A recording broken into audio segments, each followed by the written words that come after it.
కీర్తన గ్రంథము 92వ అధ్యాయం మొదటి నుంచి. యెహోవాను స్తుతించుట మంచిది, మహోన్నతుడా నీ నామమును కీర్తించుట మంచిది.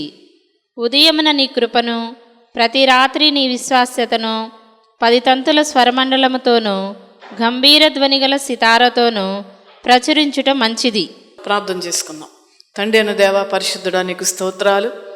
ఈ యొక్క వాక్యమును ప్రభా మేము ధ్యానించుకొని చుండగా నా తండ్రి, నా ప్రభా మీరే మాట్లాడమని ప్రార్థిస్తున్నాను.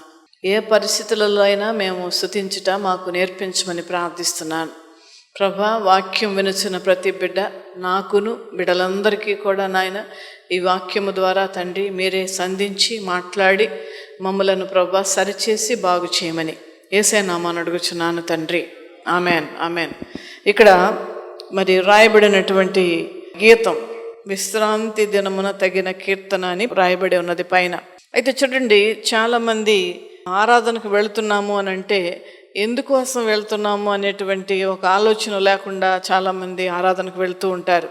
అయితే మనమందరము కూడా ఆరాధనకి మనము వెళ్తున్నామంటే దేవుని నామాన్ని మహిమపరచడానికి మనం వెళ్ళాలి. హల్లెలూయా, హల్లెలూయా. ఎందుకనగా దేవుని నామాన్ని మహిమపరచుట ఏమంటున్నారండి వాక్యములో? మంచిది అంటున్నారు. ఎప్పుడు మనం మంచిగా కోరుకుంటాం కదా. కొంతమంది మాట్లాడుతూ ఉంటుంటే అంతా అయిపోయిన తర్వాత మంచిది అని డిస్పర్స్ అవుతూ ఉంటారు చాలామంది. మంచిదండి, ఉంటామండి అని. ఎందుకంటే మంచి అనేటువంటిది మనకు అందరికీ కూడా కావాలి అని మనం కోరుకునేటువంటి వారం. అయితే మంచి అనేటువంటిది మన జీవితంలో జరగాలి అని అనుకున్నప్పుడు ఇక్కడ కీర్తనకారుడు ఏమంటున్నాడంటే యెహోవాను స్తుతించుట మంచిది. యెహోవాను స్తుతించుట అందరికీ కూడా మంచిది. ఎందుకనగా ఆయన సెరూపులు కెరూపులు అనేటువంటి మహాదూతలతో అనుక్షణము కొనియాడబడుచున్నటువంటి మన పరలోకపు తండ్రి మరి మన యొద్ద నుండి కూడా స్తుతులను ఆయన ఆశిస్తాడు. ఎందుకనగా మన మంచి కోసమే ఆయన ఈ యొక్క వాక్యముని ఇక్కడ రాయించుకుని ఉన్నారు. యెహోవాను స్తుతించుట మంచిది, సర్వోన్నతుడా నీ నామమును కీర్తించుట మంచిది. స్తుతించుట, కీర్తించుట. కీర్తించుట అంటే అర్థం ఏంటి? పాటలు పాడుతూ దేవుని నామాన్ని మహిమపరచుట. లేదంటే కొంతమంది స్తోత్ర గీతములనే పాటలుగా మరి వాళ్ళు పాడుతూ ఉంటారు. నేను కొంతమంది స్వరాల నుంచి నేను విని ఉన్నాను. కనుక ఆయన నామమును కీర్తించుట మంచిది. ఆయన నామములో ఎంత గొప్పతనం ఉన్నదండి. ఆయన నామములో ఎంత గొప్పతనం ఉన్నది. ఆయన నామమును మన జీవితకాలం అంతా కూడా మరి స్మరిస్తూ ఆయన నామంలో ఉన్న గొప్పతనాన్ని మనం వర్ణించటం మన జీవితకాలం సరిపోదు. అంత గొప్ప దేవుడు ఆయన. ఆయన నామమును మహోన్నతుడా అంటే అర్థం ఏంటి? మహోన్నతుడా అంటే మహా ఉన్నతుడైనటువంటి దేవుడు. హల్లెలూయా. ఈ యొక్క చాలామంది మరి దేవాది దేవుని యొక్క మాటలను మరి కాపీలు చేసేస్తూ ఉన్నారు. ఆయన నామములో ఎన్ని ఉన్నాయంటే, ఆయన నామములో కీర్తి ఉన్నది, ఆయన నామములో కృప ఉన్నది, ఆయన నామములో మహిమ ఉన్నది, ఆయన నామములో దయ ఉన్నది, ఆయన నామములో కనికరం ఉన్నది, ఆయన నామములో పరిశుద్ధత ఉన్నది. ఇంకా అట్లా చెప్పుకుంటూ వెళ్తే చాలా ఉన్నాయి. అంత గొప్ప దేవుడిని మనము మహిమపరచుట, మహా ఉన్నతుడైనటువంటి ఆ దేవాది దేవునిని కీర్తించుట మంచిది. మళ్ళా అంటున్నారు ఇక్కడ మంచిది. ఉదయమున నీ కృపను, ప్రతి రాత్రి నీ విశ్వాసతను. విశ్వాసత అంటే అర్థం ఏంటి? ఇంగ్లీష్లో ఫెయిత్ఫుల్నెస్ అని ఉంటుంది. విశ్వాసతనంటే ఆయన చెప్పినటువంటివన్నీ కూడా నెరవేర్చేటువంటి నమ్మకమైన దేవుడు అని అర్థం. విశ్వాసత అంటే ఆయన మనందరికీ కూడా చేస్తానన్న చెప్పినటువంటి ప్రతిదీ కూడా మరి అది నెరవేర్చేటువంటి దేవుడు. దానినే విశ్వాసతను అని అంటారు. కనుక ఉదయమున ఆయన కృపను స్తుతించాలంట, ప్రతి రాత్రి ఆయన విశ్వాసతను మనం స్తుతించాలంట. తర్వాత 10 తంతుల స్వరమండలములతోనూ గంభీర ధ్వనిగల సితారతోనూ ప్రచురించుట మంచిది. 10 తంతుల స్వరమండలం, ఇన్స్ట్రుమెంట్స్ ప్లస్ మన స్వరాలు, మన చప్పట్లు, మన చేతుల యొక్క చప్పట్లు, ఇవన్నీ కూడా ఎప్పుడు వస్తాయంటే, మన కదలికలు ఎప్పుడు వస్తాయంటే మనం మనస్ఫూర్తిగా దేవుడు చేసినటువంటి మేలు మనం జ్ఞాపకం చేసుకుంటే ఆ సంతోషం మనలో నుంచి వస్తుంది. అది కూడా మంచిదే. ఇక్కడ కూడా చూడండి, 10 తంతుల స్వరమండలముతోనూ గంభీర ధ్వని గల సితారలతో ప్రచురించుట మంచిది. ఎందుకు మంచిది మంచిది అని చెప్పుకుంటూ వస్తూ ఇక్కడ రాసినట్టున్నటువంటి మాట ఏంటంటే, ఎందుకనగా యెహోవా నీ కార్యము చేత నీవు నన్ను సంతోషపరుచుతూ ఉన్నావు. నీ కార్యము చేత నన్ను సంతోషపరుచుతూ ఉన్నావు. మనలందరినీ కూడా ఆయన కృపలో జ్ఞాపకం చేసుకునే దేవుడు.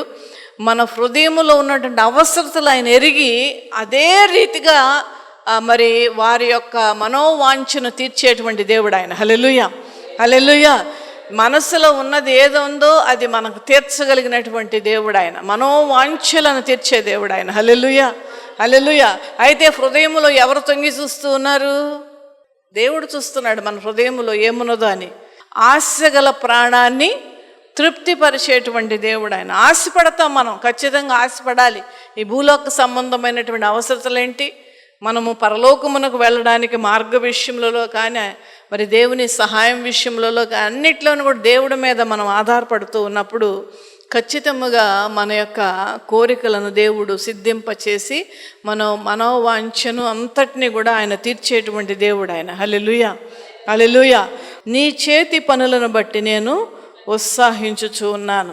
చూడండి, మనకందరికీ కూడా ఈ సంతోషం ఎప్పుడు వస్తుందంటే, మనం చాలా కష్టమైనది ఒకటి ప్రార్థన చేసుకున్న తర్వాత దాని నెరవేర్పు మనం చూస్తూ ఉన్నప్పుడు పట్టలేనటువంటి సంతోషం మనకి వస్తుంది. హల్లెలూయా, హల్లెలూయా. ఎందుకనగా దేవాది దేవుడు వీలున్నంత వరకు కూడా ఆయన మనకు అనుగ్రహించడానికి ఇష్టపడేటువంటి దేవుడు ఆయన. సమస్తము ఆయన మనకు అర్పించేటువంటి దేవుడే. మనం ఏంటంటే ఆయన చేసిన కార్యములను బట్టి మనం స్తుతించుటే. అదే విధముగా 147వ దావీదు కీర్తనలో కూడా వ్రాయబడిన మాటను ఒక్కసారి జ్ఞాపకం చేసుకుందాం. 147వ కీర్తన 1వ వచనం. యెహోవాను స్తుతించుడి, యెహోవాను స్తుతించుడి, మన దేవుని స్తోత్రగానము చేయుట మంచిది, స్తోత్రగానము చేయుట మంచిది. ఆంధ్ర క్రైస్తవ కీర్తన పుస్తకంలో ఒక పాట ఉంటుంది, సర్వశక్తుని స్తోత్రగానము సల్పరేజగమెల్లను అనేటువంటి ఒక పాట ఉంటుంది, పాత పాట అన్నమాట. సర్వలోకములో ఉన్నటువంటి ప్రతి ఒక్కరు కూడా సల్పరే అంటే చెప్పండి మీరు ఆయన నామమును కొనియాడండి అని. అలాగే ఇక్కడ కూడా యెహోవాను స్తుతించుడి, దేవునికి స్తోత్రగానము చేయుట మంచిది. మళ్ళా మంచిదని ఇక్కడ చెప్తున్నారు అదే మాట. అది మనోహరము, స్తోత్రము చేయుట ఒప్పిదము. అది మనోహరం అంటే దేవాది దేవుడు మన స్తుతులను వింటూ ఆయన మరి ఆనందించేటువంటి దేవుడు ఆయన. అది మనోహరమైన స్తోత్రము చేయుట ఒప్పిదం అంటే ఖచ్చితంగా అది మనం చెయ్యాలి. అది మనం చెయ్యాలి అనేటువంటి ఒక శాసనము లాంటిది దేవుడు మనకి చెప్తూ ఉన్నాడు ఖచ్చితంగా. ఎందుకనగా స్తుతులు అర్పించటం ఉంటుంటే మనకేంటంటే ఆటోమేటిక్గా బలం వచ్చేస్తుంది. స్తోత్రములు అర్పించటం వలన ఒక మంచి ఫీలింగ్ మనకు వస్తుంది. ఎంతమంది ఈ యొక్క ఎక్స్పీరియన్స్లోకి వెళ్ళారు? వెరీ గుడ్, హల్లెలూయా, హల్లెలూయా, హల్లెలూయా. మన సంఘం అంతా కూడా నేను అందుకనే స్తుతులు అర్పించే సంఘముగా ఉండాలని నేను ఎప్పుడు కోరుకుంటాను. స్తుతులు అర్పించటం వలన మనకు బలము కలుగుతుంది. స్తుతులు అర్పించుట మన హృదయంలో సంతోషం వస్తుంది. స్తుతులు అర్పిస్తూ ఉంటుంటే సాతాను మన యొద్ద నుండి పారిపోతూ ఉంటుంది. మరి ఇన్ని మంచులు కలిగినటువంటి ఈ స్తుతులను మనం ఎప్పుడూ కూడా స్తుతులు అర్పించేటువంటి వారముగా మన యొక్క హృదయాలను సిద్ధపరచుకోవాలి. ఎందుకనగా స్తుతి గీతములు మనం పాడుతూ దేవుని నామాన్ని మహిమపరుస్తూ ప్రార్థన చేస్తూ ఉన్నప్పుడు కూడా మొట్టమొదటగా మనకు కావలసినవన్నీ అడగకుండా కొంత సమయం దేవుని నామాన్ని మహిమపరుస్తూ మనం ప్రార్థన చేస్తే చాలా మంచిదండి. అది మీరు ఆ రీతిగా చేస్తుండండి, చాలా అద్భుతాలు మీ జీవితంలో మీరు చూస్తారు. మొట్టమొదట కనీసం 2-3 నిమిషాలు దేవుని నామాన్ని మహిమపరచండి. ఆ తర్వాత మీ అవసరత అడగండి. ఆ విధముగా మీరు ప్రార్థనలు ప్రారంభిస్తే దేవుడు ఖచ్చితంగా మీ యొక్క ప్రార్థనలకు జవాబిస్తాడు. హల్లెలూయా, హల్లెలూయా. అయితే చాలామంది జీవితాల్లో కుటుంబాలలో కృతజ్ఞత కూడిక అని పెట్టుకుంటారు కదండి. కృతజ్ఞత కూడిక పెట్టుకుంటారు కదా, అందరం పెట్టుకుంటాం. అయితే కృతజ్ఞత కూడిక ఎందుకు పెట్టుకుంటాం? ఆయన చేసిన మేళ్లకు స్తోత్రం అనే దేవుని సేవకులను పిలిపించి మరి అందరికీ వాళ్ళ యొక్క సంతోషమును తెలియజేస్తూ కృతజ్ఞత కూడికి కార్యం జరిగిందని. మరి నిజమైనటువంటి క్రైస్తవ బిడ్డలు చేయవలసిన పని ఏంటి? ఇతరులు చెప్పడం మంచిదే, కానీ మనం ఆత్మీయంగా మనం బాగా ఎదిగినప్పుడు మనం చేయవలసినటువంటి పరిస్థితి ఏంటంటే అనేటువంటిది హగ్గయ్య మనకు బాగా చెప్తాడండి. హగ్గయ్య ప్రవక్త ఏం చెప్పాడు? అంతకుముందు చెప్పక క్రితం నేను ఒక విషయం మీకు చెప్పాలి. హబక్కూకు అంటే అర్థం ఏంటంటే తెలుసండి ఎవరికన్నా? బైబిల్ గ్రంథములో మన పితరులైనటువంటి వారి యొక్క పేర్లు ఊరికనే పెట్టలేదండి. చాలా ఆలోచించి మన పితరులకు చాలా మంచి పేర్లు. హబక్కూకు అంటే అర్థం ఏంటంటే కౌగిలింత. ఏంటండి? కౌగిలింత అని అర్థం. అయితే హబక్కూకు చాలా బాధల్లో ఉన్నాడండి. అంటే నేను టూకీగా చెప్తాను హబక్కూకు గురించి. చాలా బాధల్లో ఉండి మరి దేవుని యొక్క సన్నిధికి వెళ్ళి ప్రార్థన చేస్తూ ముందుగా ఆయన ఏం చేశాడంటే ఆయనంతటికి ఆయన కృంగిపోయాడు. ఫస్ట్గా మనం అందరం చేసే విధముగానే ఒక బాధ కష్టం వచ్చినప్పుడు కృంగిపోయాడు. కృంగిపోయిన తర్వాత పలికినటువంటి మాట ఇక్కడ చూడండి, 3వ అధ్యాయం 16వ వచనం చూడండి ఒకసారి.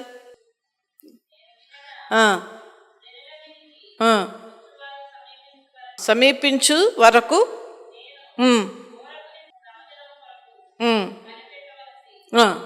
సమదినం వరకు కనిపెట్టవలసి ఉన్నది. నా అంతరంగము కలవరపడుచున్నది. నా అంతరంగము కలవరపడుచున్నది. నా అంతరంగం కలవరపడుచున్నది అంటే ఒక సమస్య మనల్ని వెంటాడుతూ ఉన్నప్పుడు, ఒక సమస్య మనలను బాధ పెడుతూ ఉన్నప్పుడు ఆ కలవరం వస్తుందా రాదా అండి?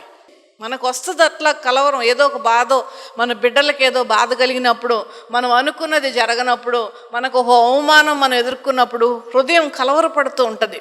అలాగే హబక్కు కూడా ఇక్కడ ప్రవక్త అయినప్పటికీ కూడా అదే ఫీలింగు ఆ యొక్క ప్రవక్తకు వచ్చి అంటున్నాడు, నా అంతరంగమున కలవరపడుచున్నది, నా అంతరంగం కలవరపడుచున్నది, ఆ శబ్దమునకు నా పెదవులు కదులుచున్నవి.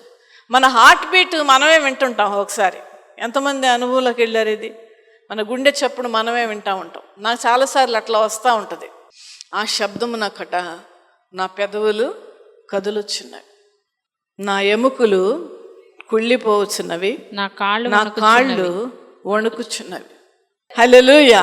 అయితే ఇక్కడ వాక్యాన్ని మనం ధ్యానిద్దాం. నా ఎముకలు నా కాళ్ళు వణుకుతున్నాయి అంటే మనకు కొద్దిగా అర్థం చేసుకోగలం. కానీ ఎముకలు ఎప్పుడు కుళ్ళుతాయండి? మనిషి చచ్చిపోయిన తర్వాత ఎముకలు లాస్ట్లో కుళ్ళిపోతాయి. మిగతా అన్నీ విటల్ ఆర్గన్స్ ఫస్ట్ పాడవడం మొదలవుతాయి. లివరు, ఇంటెస్టైన్స్, ఇలాంటివన్నీ, కిడ్నీస్, ఇవన్నీ ఎముకలు లాస్ట్లో. కానీ ఇక్కడ ఎముకలు కుళ్ళిపోయినా అంటున్నాడు, మాట్లాడుతూ అంటున్నాడు. అంటే అక్కడ అర్థం ఏంటంటే అంత బాధను అతను అనుభవిస్తూ ఆ భయాందోళనతో బతుకుతున్నాడు. అప్పుడు ఏం చేశాడు ఈ హబక్కూకు? ఏం చేశాడంటే ఆయనంతటకు ఆయనే బలాన్ని తెచ్చుకున్నాడు. హల్లెలూయా, హల్లెలూయా. ఆయనంతటకు ఆయనే బలం. మనం అందరం కూడా, నేను ఎందుకు ఇది నొక్కి ఒక్కాణిస్తున్నానంటే మనం అందరం కూడా అదే నేర్చుకోవాలి. దేవుని బిడ్డలారా, ఒకళ్ళ దగ్గరికి వెళ్ళి చెప్పవలసిన పని లేదు. మనం దేవుని వద్దే మనము బలం తెచ్చుకోవాలి. మనంతటకు మనమే బలం. ఎప్పుడు వస్తుందంటే అది దేవుని యొక్క వాక్యములను మనం జ్ఞాపకం చేసుకుంటే ఆ బలం మనంతటకు మనకే వస్తుంది. దేవుని కృపలను మనం జ్ఞాపకం చేసుకుంటే ఆ బలం మనకు ఆటోమేటిక్గా వస్తుంది. దేవుడు నమ్మదగిన వాడు, ఆయన చెప్పినవన్నీ చేసేటువంటి వాడు, తన భక్తులను ఆయన విడనాడు వాడు కాదు. స్పెషల్లీ సమస్యలలో ఉన్నప్పుడు, ఇబ్బందుల్లో ఉన్నప్పుడు అస్సలు విడనాడే దేవుడు కాదు. ఆయన ఆ చెయ్యి పట్టుకుని మనం లేవనెత్తేటువంటి దేవుడు అని మనం ఎప్పుడైతే జ్ఞాపకం చేసుకుంటామో అప్పుడు వెంటనే మనకేమొస్తుందంటే ధైర్యం వస్తుంది. అలాగే వచ్చింది ఇక్కడ హబక్కుకి. వచ్చి ఏమంటున్నాడండి? అంజూరపు చెట్లు పూయకుండినను, ద్రాక్ష చెట్లు ఫలింపకపోయినను, ఒలీవ చెట్లు కాపు లేకపోయినను, చేనిలోని పైరు పంటకు రాకపోయినను. ఇక్కడ చూడండి, ఇక్కడ అన్ని పండ్ల గురించి చెప్తూ ఉన్నారు. అంటే ఆయనకి ఉన్నటువంటి ఆ యొక్క పొలములో ఉన్నటువంటి ఆ పండ్లన్నీ కూడా, అంటే ఇక్కడ ఎలా మనం అర్థం చేసుకోవాలంటే ఒక ఫలాలు రావాలని ప్రయత్నాలు చేస్తూ ఉన్నప్పుడు ఎంత మరి ఒక చెట్లు యొక్క ఫలాలు రావాలనంటే విత్తనాలు వేయాలి, దానికి ఎరువులు వేయాలి, నీళ్లు పోయాలి, దానికి కావలసినవన్నీ. ఈ పర్టిక్యులర్ చెట్లకి చాలా కేర్ ఉండాలండి. మనలా తోటకూర, గోంగూరలు పెరిగినట్టు పెరగవు ఇవి. చాలా కేరింగ్ ఉంటుంది. అంత కేరింగ్ ఉండి చేసినప్పటికీ కూడా పూయకపోయినా, అంజూరపు చెట్లు పూయకపోయినా, ద్రాక్ష చెట్లు ఫలింపకపోయినా, ఒలీవ చెట్లకి కాపు లేకపోయినా, ఈ మూడు దాదాపు ఒకటే. కానీ అన్నీ కూడా అలా ఉండినా, చేనిలోని పైరు పంట రాకపోయినా, నిజమైనటువంటి ఒరిజినల్ దేవుని బిడ్డల యొక్క లక్షణం మనం ఇక్కడ నేర్చుకోవాలి ఈ వాక్యం ద్వారా, ఎలా మనం ఉండాలి అని చెప్పి. గొర్రెలలో దొడ్లలో లేకపోయినా, దొడ్డులు ఉన్నాయి కానీ దాంట్లో గొర్రెలు లేవు. సాలలో పశువులు లేకపోయినా నేను యెహోవా యందు ఆనందించేదను. ఈ పరిస్థితులు ఉన్నప్పుడు యెహోవా యందు ఏం చూసుకుని ఆనందిస్తాం? బలమైనటువంటి దేవుని యొక్క బిడ్డలు, ఆత్మీయ స్థితి బలముగా ఉన్నటువంటి బిడ్డలు చేయవలసినటువంటివి కదండి. మనం చాలా కాలం అయింది బ్యాప్టిజాలు తీసుకుని, మందిరాలకు వెళ్తూ చాలా కాలం అయింది. మన ఆత్మీయ స్థితి ఈ రోజున మనమే పరిశీలించుకుందాం. మనమే ఒక్కసారి మనం పరీక్షించుకుందాం, పరిశీలించుకుందాం. యెహోవా యందు ఎలా వస్తుంది ఆనందం చెప్పండి మీరు? అది అంటే ఇక్కడ ఏంటంటే ఆయన చేసినటువంటి ప్రార్థనలు ఏది కూడా అక్కడ నెరవేర్పు కనపడట్లేదు. పరిస్థితులు ఏమీ బాగాలేదు చుట్టుపక్కల. ఒక పక్కన శత్రువులు వచ్చేసి ఉన్నారు, ఒక పక్కన అనేక రకమైనటువంటి అనారోగ్యాలు ఇబ్బంది పెడుతూ ఉన్నాయి, మోసపు పరిస్థితులు మనం ఎదుర్కొంటూ ఉన్నాం. కుటుంబంలో పరిస్థితులు బాగాలేదు, ఒక పక్కన అనారోగ్యం. నిజంగా క్యాన్సర్లు ఎట్లా వస్తున్నాయి అంటే నేను చెప్పలేనండి. ఆ యొక్క పరిస్థితుల్లో మరి మొన్న ఆవిడ చెప్తూ ఉంది, క్యాన్సర్ అని వచ్చింది, కీమోథెరపీ, జుట్టంతా ఊడిపోయింది, బాల్కనీలో కూర్చుని చూస్తూ ఉండంటే ఒక గొప్ప భక్తురాలు చెప్తున్నటువంటి మాట, ఒక ఎండిపోయిన చెట్టు కనపడుతూ ఉందంట. ఆవిడ ప్రభుతో మాట్లాడుతూ అందట, ప్రభా ఈ చెట్టు యొక్క పరిస్థితి ఇప్పుడు బాగాలేదు నాలాగే, కానీ ఈ చెట్టుకు చిగురు వస్తుంది. అంటే వేర్లు ఎండిపోలా, ఆకులు ఎండిపోయి రాలిపోయినాయి, కానీ చిగురు వస్తుంది. నేను చూస్తూనే ఉన్నాను దీన్ని ఎప్పటి నుంచో. ప్రతి సంవత్సరం కూడా ఎండిపోయి మరలా చిగురు వస్తుంది. ఇప్పుడు కూడా నా పరిస్థితి అలాగే ఉంది. అది మరలా చిగురు వేసే రీతిగా నా యొక్క శరీరమును కూడా నీవు చిగురింప చేయి నాయన ఆయన ప్రార్థన చేసుకుందంట. హల్లెలూయా, హల్లెలూయా. అదే విధముగా ఆమె మరి ఎంత మంచి ఆరోగ్యంతో ఈ రోజున ఉందంటే నేను చెప్పలేను. హల్లెలూయా, హల్లెలూయా. కనుక మనము నిజమైనటువంటి అంటే ఒరిజినల్, డూప్లికేట్స్ చాలా వస్తాయి కదండి. ఏ ప్రోడక్ట్ అయినా డూప్లికేట్స్ ఉంటాయి, ఒరిజినల్స్ ఉంటాయి. మనం డూప్లికేట్ బిడ్డలముగా దేవుని బిడ్డలుగా ఉండరాదు, ఒరిజినల్గా ఉండాలి. ఒరిజినల్గా ఎప్పుడు ఉండాలంటే మన చుట్టూ పరిస్థితులు బాగలేనప్పటికీ కూడా, మన చుట్టూ ఏది కూడా సరిగ్గా లేనప్పటికీ కూడా, ఏ విషయంలోనైనా ఒక ఆనందం మనకు లేదు అనేటువంటి ఫీలింగ్ వచ్చినప్పటికీ కూడా, ఎవరు కూడా మనల్ని అర్థం చేసుకోలేనటువంటి పరిస్థితులలో కూడా, దానితోడు ఒక అనారోగ్యం, దానితోడు ఆర్థికమైన ఇబ్బందులు, ఇవన్నీ మన చుట్టూ ఉన్నప్పటికీ కూడా మనం యెహోవా యందు ఆనందించేటువంటి వారముగా మనం ఉండాలి. హల్లెలూయా, హల్లెలూయా. ఎందుకనగా ఇప్పుడు చూస్తుంటే పరిస్థితి బాగాలేదు, ఈ రోజున మనకు బాగాలేదు పరిస్థితి, మన ఇంట్లో బాగాలేదు, మన ఒంట్లో బాగాలేదు, కానీ రేపటి దినమంటూ ఒకటి దేవుడు మనకు ఏర్పాటు చేశాడు. రేపు కాకపోతే ఇంకో వారం, వారం కాకపోతే ఇంకో నెల, ఖచ్చితంగా దేవుడు చేస్తాడు అనేటువంటి ఆయన విశ్వాసతను మనం జ్ఞాపకం చేసుకున్నప్పుడు ఖచ్చితంగా మనం యెహోవా యందు ఆనందిస్తాం. హల్లెలూయా, హల్లెలూయా.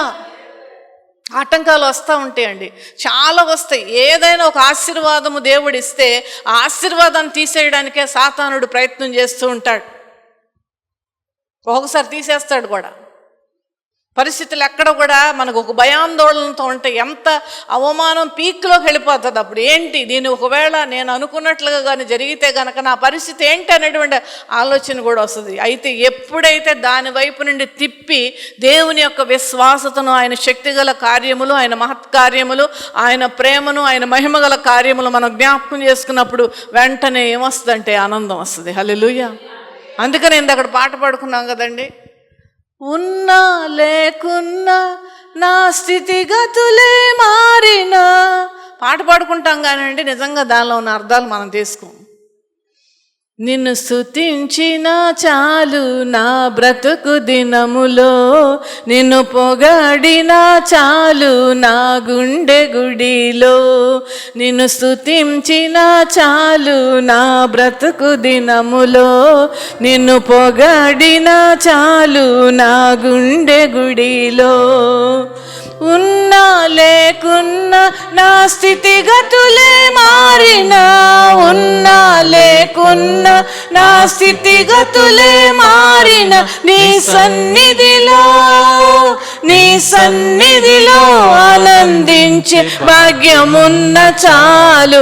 ఆయన సన్నిధి ఎప్పుడు మనకు సిద్ధముగా ఉన్నది. హల్లెలూయా. ఎప్పుడు కావాలంటే అప్పుడు ఆయన సన్నిధికి వెళ్ళి మనం ప్రార్థన చేసుకుంటే ఆ ధైర్యం మనకు వస్తుంది. ఉన్నా లేకున్నా మన స్థితిగతులే మారిపోయినా నీ సన్నిధి అనేది ఉంటుంది, ఎప్పటికీ ఉంటుంది ప్రభువా. నీ సన్నిధి ఎప్పుడు నా గురించి, నా ప్రార్థన గురించి, నా స్తుతుల గురించి సిద్ధముగా ఉన్నది ప్రభువా అనేటువంటి ఒకటే మనకు ఆనందం అండి. హల్లెలూయా. ఆయన సన్నిధి అంటే మందిరమే కాదు, నువ్వు ఎప్పుడు ఎక్కడైనా నువ్వు మోకరించి ప్రార్థన చేస్తూ ఉన్నప్పుడు దేవుని ఆత్మ మన యొద్దకు వచ్చేది ఆయన సన్నిధిగా మార్చబడుతుంది. హల్లెలూయా, హల్లెలూయా. నీ సన్నిధిలో ఆనందించే భాగ్యం. ఎప్పుడైతే ప్రభువా ఆయన పాదాలు ఎద్దుకు వచ్చి, నా మనస్సు నీకు తెలుసు కదా నాయన, నేను ఈ రోజున ఎదుర్కొంటున్నటువంటి సమస్య నువ్వు చూస్తున్నావు కదా నాయన, ఎవరికి కనపడకుండా నేను కారుస్తున్నటువంటి కన్నీళ్లను నువ్వు చూస్తున్నావు కదా నాయన. ప్రభువా ఈ సమస్య నుండి నన్ను తప్పించు ప్రభువా అని మనం ప్రార్థన చేసినప్పుడు మన హృదయములో ఆ తేలిక భావం వస్తుందండి. హల్లెలూయా, హల్లెలూయా. అదే అండి ఇక్కడ ఇంతకీ చూడండి, నేను చెప్పినటువంటి మాట, అంజూరపు చెట్టు పూయకుండెనను, ద్రాక్ష చోట ఫలింపకపోయినను, ఒలీవ చెట్లలో కాపు లేకపోయినను, చేనిలో పైను పంటకు రాకపోయినను, గొర్రెల దొడ్డలో లేకపోయినను, శాలలో పశువులు లేకపోయినను, నేను యెహోవా యందు ఆనందించేదను. నేను యెహోవా యందు ఆనందించేదను, నా రక్షణకర్త అయిన నా దేవుని యందు నేను సంతోషించేదను. నాకు రక్షణ ఇచ్చాడు దేవుడు. ఎందుకు ఈ మాటను ఇక్కడ జ్ఞాపకం చేస్తున్నాడు భక్తుడంటే, రక్షణ పొందినటువంటి ప్రతి ఒక్కళ్ళు ఒక అర్హత ఏమున్నదంటే, ఒక అథారిటీ ఏమున్నది అని అంటే, ఆయన నామములో ఉన్న సకల ఆశీర్వాదాలు నేను పొందుకునేటువంటి అర్హత నాకున్నది. ఎందుకనగా దేవుడు నాకు రక్షణ ఇచ్చాడని. హల్లెలూయా. నా రక్షణకర్త అయిన నా దేవుని యందు నేను ఆనందించేదను. రక్షణ తీసుకోవడం అంటే అంత ఇంపార్టెన్స్ అండి. ఒక్కసారి ఆయన లిస్టులోకి వెళ్ళిపోతుంది. ఆశీర్వాదములకు వారసులుగా మనల్ని దేవుడు పిలుచుకుంటారు. అదే విధముగా ప్రభువు యెహోవాయే నాకు బలము, ఆయన నా కాళ్లను లేడి కాళ్ళ వలె చేయును. పైన పరిస్థితి ఏంటండి, ఇందాక మనం చదువుకున్నాం, నా కాళ్ళు వణుకుతున్నాయి. అదే నోటితో, అదే హృదయముతో, అదే ఫీలింగ్తో ఏమంటున్నాడు ఇప్పుడు, నేను వాక్యం చదువుకుంటున్నప్పుడు నాకు అదే అర్థమైంది. చూడండి, అంతకుముందేమో నా కాళ్ళు వణుకుతాయి అన్నాడు, అదే నోటితో, అదే మాటతో, అదే హృదయంతో ఏమంటున్నాడు, నా కాళ్ళను లేడి కాళ్ళ వలె దేవుడు చేస్తాడు. హల్లెలూయా. ఉన్నత స్థలము మీదకి ఆయన నన్ను నడవ చేయును. హల్లెలూయా, హల్లెలూయా. ఈ రోజున కాళ్ళు వణికే పరిస్థితిలో ఒకవేళ మనం ఉన్నప్పటికీ కూడా వాటన్నిటి నుండి మనకు విడుదలనిచ్చి మన బలమైనటువంటి ఉన్నతమైన స్థలములోనికి దేవుడు మనల్ని నడిపిస్తాడు. హల్లెలూయా, హల్లెలూయా. నేను అనుకుంటాను హబక్కూకు అంటే కౌగిలింత అని పేరు ఎందుకు వచ్చిందంటే, బహుశా ఆయన కష్టములలో, ఇబ్బందులలో కొట్టుమిట్టాడుతూ ఉండి నా ఎముకలు కుళ్ళిపోతున్నాయి అనేటువంటి ఫీలింగ్ వచ్చినప్పుడు బహుశా ఆ ప్రభు యొక్క కౌగిల్లోకి వెళ్ళిపోయి ఆయన భుజం మీద పడిపోయి ఉంటాడు. నేను అనుకున్నాను చదువుతూ, వాక్యాన్ని చదువుతూ ఇదే ఫీలింగ్ నాకు కూడా వచ్చింది. బహుశా అందుకే ఈ యొక్క పేరు పెట్టుకున్నారేమో హబక్కూకు అని. ఎప్పుడైతే ఆయన భుజం మీద వాలాడో, ఎప్పుడైతే ఆయన కౌగిలిలోనికి వెళ్ళాడో, ఆయన హృదయంలో ఉన్నటువంటి వేదనంతా కూడా దేవుడు అర్థం చేసుకొని తీసేశాడు. హల్లెలూయా. ఆ తర్వాతే ఈ మాటలు వచ్చినాయి. పరిస్థితులు మన చుట్టుపక్కల బాగాలేనప్పటికీ కూడా, ఏది కూడా మనకు సహకరించకపోయినప్పటికీ కూడా, మనం అనుకున్నది ఏది జరగపోయినప్పటికీ కూడా, కొన్ని నష్టాలలో మనం వెళ్తున్నప్పటికీ కూడా, ఇబ్బందులలో వెళ్తున్నప్పటికీ కూడా మనం ఆనందించేటువంటి వారముగా ఉండాలి. హల్లెలూయా, హల్లెలూయా. ఆనందిస్తే ఆటోమేటిక్గా ఏమొస్తుందండి, ఏమొస్తుంది, బలం వస్తుంది, స్తుతి వస్తుంది. ఆనందిస్తే స్తుతి వస్తుంది మనకి. ఆ స్తుతే మనకి బలము పొందేటువంటి రీతిలోకి నడిపిస్తుంది. దేవునికి స్తోత్రగానములు, సర్వశక్తుని స్తోత్రగానము సల్పరే జగమెల్లను. అద్భుతముగా దేవుని నామాన్ని మహిమపరిచేటువంటి పరిస్థితులు మన గుండా మనం వెళ్తూ ఉండంటే ఈ సమస్యలన్నీ కూడా మనకు సమస్యలుగా కనపడం, ఈ ఇబ్బందులన్నీ కూడా ఇబ్బందులుగా మనకు కనపడం. కనుక కష్టములోనూ స్తుతించండి, వేదనలో కూడా స్తుతించండి, బాధలో కూడా స్తుతించండి. అప్పుడు ఆ స్తుతులు చేస్తూ ఉండగా ఒక్కొక్కటి మన నుండి దూరం అయిపోద్ది. మరి స్తుతించేటువంటి నాలుక, స్తుతించే స్వరము, స్తుతించే హృదయం మనందరికీ దేవుడు అనుగ్రహించును గాక. Amen, amen. God bless you.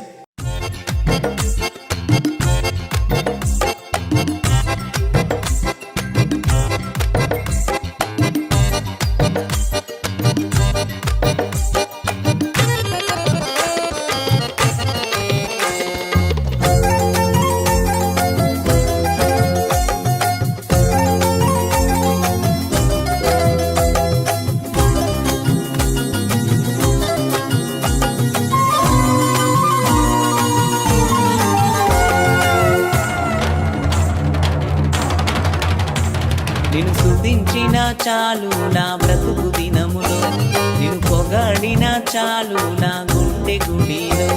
నిన్ను స్తుతించిన చాలు నా బ్రతుకు దినములో, నిన్ను పొగడిన చాలు నా గుండె గుడిలో. ఉన్నా లేకున్నా నా స్థితిగతులే మారినా, ఉన్నా లేకున్నా నా స్థితిగతులే మారినా, నీ సన్నిధిలో ఆనందించే భాగ్యమున్న చాలు. నిన్ను స్తుతించిన చాలు నా బ్రతుకు దినములో, నిన్ను పొగడిన చాలు నా గుండె గుడిలో. నిన్ను స్తుతించిన చాలు నా బ్రతుకు దినములో, నిన్ను పొగడిన చాలు నా గుండె గుడిలో. స్తుతులకు పాత్రుడవు నీవేనయ్యా, స్తోత్రార్హుడవు నీవేనయ్యా. స్తుతులకు పాత్రుడవు నీవేనయ్యా, స్తోత్రార్హుడవు నీవేనయ్యా. నీవేనయ్యా నాకు నీవేనయ్యా, నీవేనయ్యా నాకు నీవేనయ్యా. నిన్ను స్తుతించిన చాలు నా బ్రతుకు దినములో, నిన్ను పొగడిన చాలు నా గుండె గుడిలో. నిన్ను స్తుతించిన చాలు నా బ్రతుకు దినములో, నిన్ను పొగడిన చాలు నా గుండె గుడిలో.